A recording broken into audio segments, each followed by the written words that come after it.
안녕하십니까, 김성구입니다. 오늘은 반야심경과 양자역학의 제4부 중에 9번째 강의로서 드브로이 선도파 이론에 대해서 한번 살펴볼까 합니다. 우리가 어떻게 전도몽상에 빠져서 편견과 선입견으로 세상을 보는지 이해하기 위해서 잠깐 양자역학이 탄생할 무렵의 물리학자의 생각과 물리학계의 사정을 살펴볼 필요가 있습니다. 19세기 말 뉴턴 역학은 완벽한 것처럼 보였습니다. 토목과 건축에서 구조물 사이의 역학적 관계로부터 천체 운동, 대팔이 날아가는 궤적, 강물의 흐름이나 기상의 문제일까지 뉴턴 역학으로 설명할 수 없는 것이 없었습니다. 당시 물리학자들은 뉴턴의 고전 역학이 너무나 완벽하여 자신들은 별로 할 일이 없다고 한탄하고 있었습니다. 그리고 뉴턴 역학의 기계론적인 세계관은 공산주의 찬생에도 기여할 정도로 사회과학과 철학에도 큰 영향을 주었는데, 이러니까 19세기 이래 유물론이 성행할 수밖에 없었겠죠. 그런데 한치 빈틈도 없어 보이던 뉴턴의 기계론적 우주관이 흔들리기 시작한 것은 19세기 말부터 20세기 초인데, 세 가지 자연생 때문에 그렇습니다. 그 세 가지 자연생이 뭔지 설명드릴게요. 하나는, 다른 행성들은 타원 궤도 축이 거기 왼쪽에 있는 것처럼 일정한 축을 중심으로 이렇게 돌고 있어요. 근데 수성만은 똑같은 뉴턴 방정식으로 기술되는 운동인데도 그림에서 보면 축이 움직여요. 처음에 이런 장축이, 타원의 장축이 이런 식으로 움직이다가 그 다음에 이렇게 움직이는 거예요, 축이. 그렇게 축이 움직이니까 오른쪽 근처럼 되겠죠. 근데 얼마만큼 이 축이 바뀌느냐. 우선 그 단위를 좀 설명드리는데, 우리가 각도를 할 때 1도의 60분의 1을 1분이라 부릅니다. 그 다음에 1분의 60분의 1을 또 1초라 부르거든요. 대개 100년에 43초 정도로 수성의 타원 궤도 축이 이렇게 움직이는 걸 실험적으로 확인할 수 있습니다. 100년에 43초란 말은 뭐죠? 100년에 3600분의 43도만큼 조금 움직인다는 뜻이죠. 근데 어쨌든 고전 역학이 그건 설명 못했습니다. 그 다음에 또 하나, 누가 봐도 빛의 속도 일정하다, 이걸 이해할 수 없었어요. 우리가 볼 때 자전거를 타고 가는 사람이 기차를 따라가서 보면은 기차 속도가 조금 자전거 속도만큼 줄어들어야 될 거 아니에요. 근데도 누가 봐도 빛의 속도 일정하다는 것도 고전 역학으로는 이해할 수 없었어요. 그 다음에 또 하나는, 물질을 뜨겁게 달궜을 때 거기서 나는 빛이 있는데, 그 빛을 이렇게 프리즘으로 놓고 보면은 빨강부터 초록까지 빛이 쭉 이렇게 빛의 세기가 이렇게 펼쳐져요. 근데 그 각 파장에 해당하는 빛의 세기가 저기 온도가 달라지면 달라지거든요. 그래서 거기 본 그림에 보는 것처럼 밑에 빨간 그림은 절대 온도 3000도일 때 나오는 거고, 초록색은 절대 온도 4000도일 때, 그 다음에 지금 파란색 그 커브는 절대 온도 5000도일 때 나오는 커브인데, 이런 모양이에요. 근데 실제 관측해 보면은 어떤 중심축으로 제일 많이 나오는 빛이 있으면은 파장이 길어지면 적게 나오고, 파장이 짧아서 적게 나오고, 이런 모양이 돼요. 근데 고전 역학으로 계산해 보면 그게 안 돼요. 그냥 이렇게 돼요. 저기 오른쪽 그림이 있잖아요. 그러니까 너무 고전 역학이 설명을 하나도 못하는 거죠. 이걸 우리가 흑체복사라고 그러는데, 흑체복사란 말은 검은 물체일수록 흡수한 빛을 그대로 바깥에 온도 일정 유지하면 흡수한 만큼 내보내야 되니까 이거를 이제 흑체복사라고 그러는데, 이걸 어떻게 설명할까 하고 물리학들이 이제 생각을 하는 중이니까, 요 세 가지만 설명 못하니까 그 당시 물리학자들이 볼 때는 뉴턴 역학은 정말 완벽하게 보였겠죠. 근데 이 세 가지 문제는 전부 20세기 초에 막스 플랑크의 양자호 가설과 아인슈타인의 상대성 이론에 의해서 해결됩니다. 우선 빛의 속도가 일정하다는 것은 특수 상대성 이론을 통해서 완전히 해결했고, 그 다음에 수성의 타원 궤도가 세차 운동을 한다는 것은 일반 상대성 이론에서 깨끗이 해결됐습니다. 그러니까 빛의 속도가 일정하다는 사실이 오히려 특수 상대성 이론을 탄생시키는 거가 되는 거죠. 근데 주목할 만한 것은 양자역학의 탄생과 관련 있는 양자와 가설과 그것의 의미를 설명한 아인슈타인의 광량자설입니다.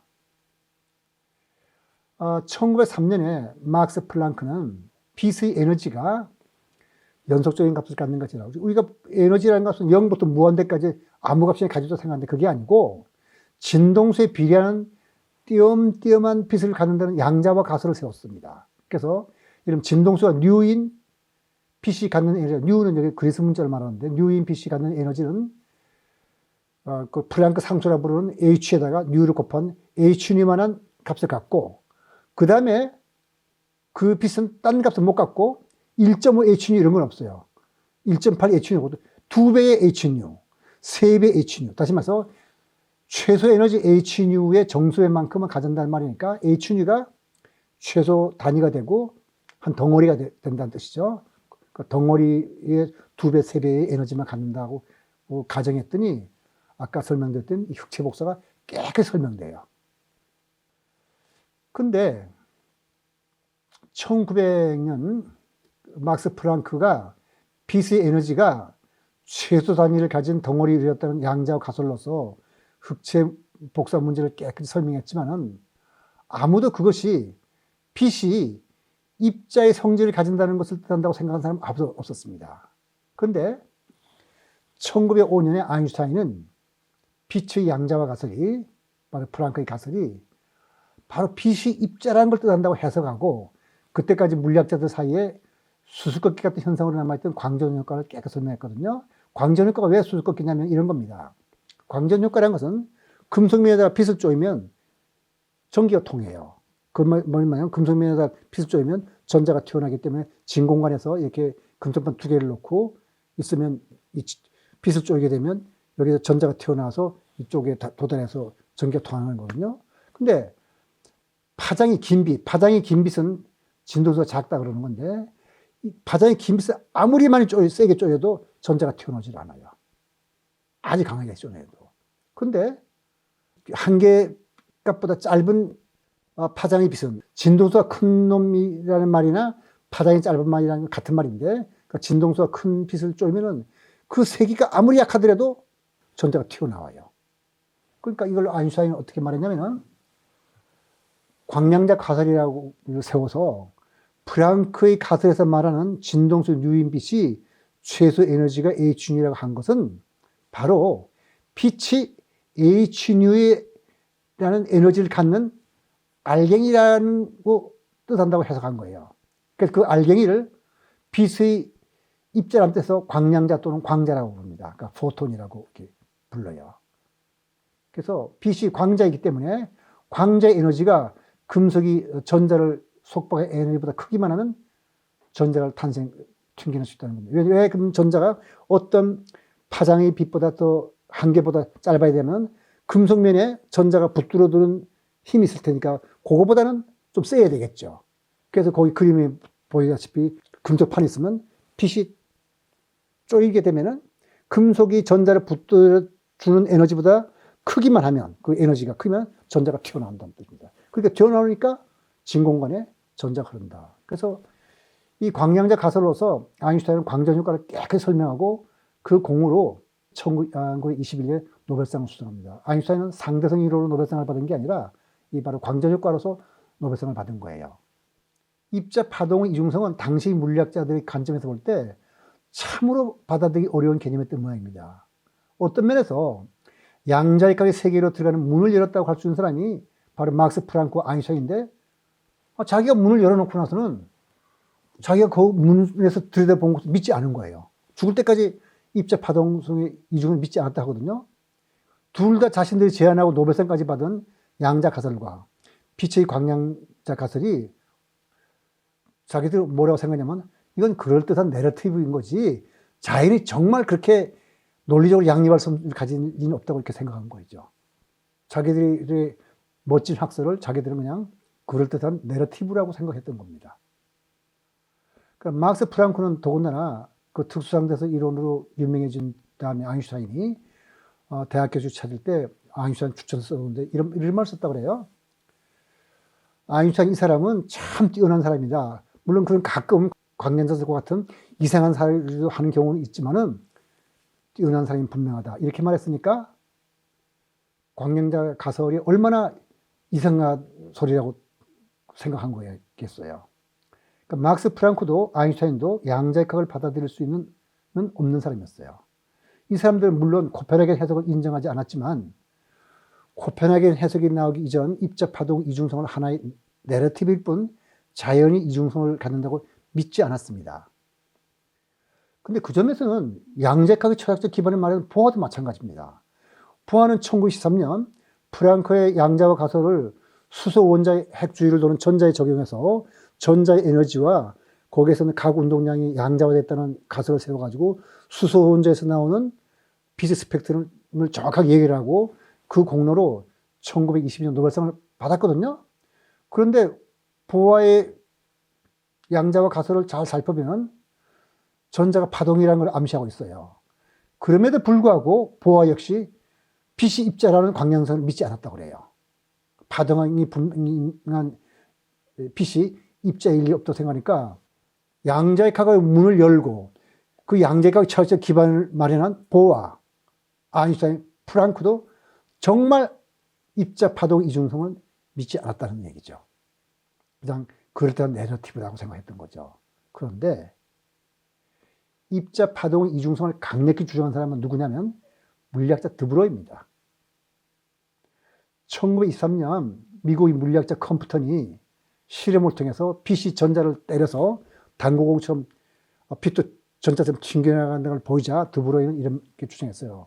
파동임이 분명했던 빛이 이중성을 보인다면 입자임이 분명한 전자나 다른 소입자들도 파동일 수 있다는 입자 파동 이중성의 가설을 세우고 곧바로 파일럿 웨이브 시어리라는 이론을 개발합니다. 우리나라 말로 선도파 이론이라고 부르겠죠. 그러니까 파일럿, 우리가 항구에 배가 들어올 때 그 항구에 있는 사정을 모르니까 앞에 작은 배가 유도하는 걸 우리가 파일럿이라고 그러죠. 그런 건 마찬가지죠. 선도파 이론이 안내한다는 뜻에서 그 입자를 안내하는 파동이라 이런 뜻에서 선도파 이론을 세웠습니다. 그러니까 1927년 양자역학의 전문가들이 다 모여서 프랑스의 솔베이에서 학회에서 열띤 토론을 벌였어요. 이 학회에서 드브로이는 선도파 이론을 발표했거든요. 이 이론이 양자역학에 대한 최초의 실제론적 해석이고 나중에 보험에 의해 개성 발전돼 지금까지 살아남은 실제론인데 이 이론의 핵심은 물질은 파동함수로 정의된 부분과 결정론으로 해석하는 입자라는 두 가지 시스템으로 이루어졌다고 보는 거예요. 예를 들면 전자라고 한다면 전자는 파동이라는 어떤 속성과 입자라는 속성을 두 개 함께 갖고 있다는 것입니다. 그러니까 입자는 항상 특정한 입질을 접근하고 있어요. 우리가 불확정성 원리에 의하면 특정 입질을 접근할 수 없죠. 측정해야지만 접근하는데 그 드브로이 선도파 이론에 의하면 특정 입질을 접근하고 있어요. 그리고 항상 특정한 경로를 따라 움직여요. 반면에 파동은 공간을 통해서 전파되면서 입자에 갈 수 있는 모든 가능한 경로를 탐색하는 위해 길을 안내해요. 그래서 안내한다는 뜻에서 이를 선도파라 하거든요. 그러니까 파동이 입자를 어떤 경로로 인도할지는 경로의 물리적 조건에 달려 있는데 입자는 파동과 달리 하나의 특정을 따라 움직이지만 그 경로를 결정하는 것은 파동이다. 그러니까 파동과 입자의 성질 두 가지를 함께 갖고 있다. 이렇게 본 겁니다. 그러니까 선도파 이론에는 파동과 입자에 적용되는 법칙이 달라요. 파동은 슈레딩거 방정식을 따르는 파동함수에 표현되고 입자는 파동이 선다는 길을 따라 가도 유도하는 유도 방정식을 따르는데 거기에 적용되는 법칙은 고전역학처럼 결정론적입니다. 그러니까 두 개의 서로 다른 법칙이 입자와 파동에 각기 따로 적용되므로 드브로이 이론에는 파동함수의 붕괴가 없어요. 왜냐하면 입자는 처음부터 있었으니까. 그러니까 파동이 붕괴가 되고 입자가 나타나는 게 아니에요. 그러니까 선도파 이론에서 파동의 세기가 큰 곳에서 입자가 발견될 확률이 커요. 근데 그것은 확률파처럼 가정이 아니고 입자가 파동을 따라간다는 어떤 법칙으로부터 유도된 결과입니다. 그러니까 선도파 이론에서는 전자는 고전역학처럼 결정론적 법칙에 따라 명확한 위치와 명확한 속도를 가지므로 불확정성 원리가 적용되지 않기 때문에 양자 현상에는 신비한 것이 없어요. 그리고 코페르겐의 해석으로 양자역학을 설명하는 모든 것을 다 설명할 수 있습니다. 근데 솔베이 회의에서 드브로이의 선도파 이론은 파울리의 아주 혹독한 비판을 받았고 또 다른 물리학자부터도 별로 호응을 받지 못했다 그럽니다. 그런데 1952년 이 선도파 이론이 다시 부활합니다. 누구냐면 제가 여러 번 말씀드린 데이비드 봄에 의해서. 아인슈타인은 드브로이 이론을 지지했다 그래요. 딴 사람도 지지하지 않고. 그리고 그 학회를 주도하고 아주 앞당한 보아였다 그러는데 아인슈타인과 보아는 양자역학 해석을 두고 열띤 토론 끝에 결국 아인슈타인이 논파당했어요. 보아한테. 이 논파당한 얘기는 여러 가지 재미있는 얘기로 전해지긴 합니다만은 제가 다 전해질 수 없고 단지 그 당시에 있었던 참석했던 물리학자 에렌피스가 한 말을 전하겠습니다. 에렌피스는 어떤 사람이냐면 물리학자 페르미와 카스미어의 스승으로서 아주 이 사람도 뛰어난 물리학자인데 얽힘의 시대라 그래가지고 루이자 길드라는 과학 사학자가 지은 책이 있어요. 거기에 재밌는 말들이 많이 나오는데 그 책 195페이지 이런 말이 납니다. 에렌피스가 한 말이거든요. 보아는 모든 이들 위해 완전히 우뚝 솟아 있었다.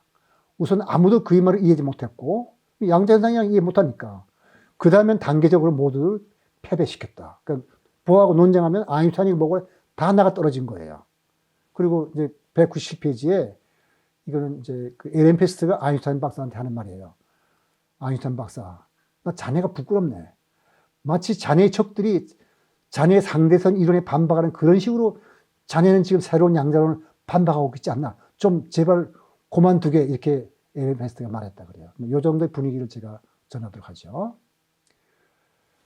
그래서 양자와 가설과 광양자 가설이 입자 파동의 이중성을 뜻한다는 것을 받아들이는데 시간이 걸리고 프랑크와 아인슈타인이 입자 파동의 이중성이 일종의 내러티브일 뿐 이중성이 사실일 것이라고 죽을 때까지 믿으셨다는 것은 인간의 편견과 선입견이 얼마나 무서운지 말해준다고 할 수 있겠습니다. 그러니까 선도파 이론을 살린 보무 이론은 아직 살아있고 우리가 앞으로 살펴볼 예정이지만 실제론에 매달리는 것도 어쩌면 우리의 편견일지 몰라요. 또 반대로 실제론이 아니고 코페르니쿠스 해석이 맞다고 우기는 것도 우리의 편견일지 모릅니다. 사실 우리가 옳다고 믿고 집착하는 것이 대부분이 편견일 뿐입니다. 그래서 반야신경은 공을 깨닫고 전도몽상에서 벗어나 반야를 길러 진실을 보라고 하는 것이거든요.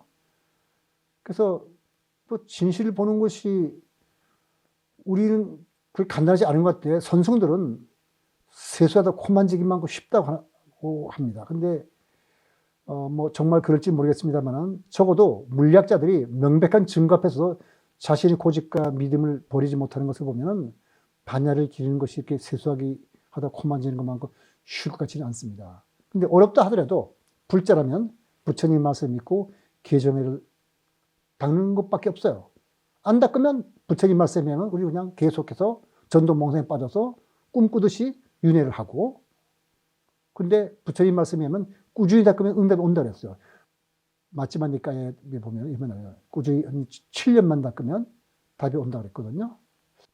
드브로이의 선도파 이론 여기서 마치고요. 이 드브로이의 선도파 이론을 살려서 아주 그냥 탄탄한 비국적 수문 변수 이론을 만든 사람이 데이비드 봄인데 데이비드 봄의 이론을 제 시간에 살펴보기로 하고 오늘 강의 여기서 마치도록 하겠습니다.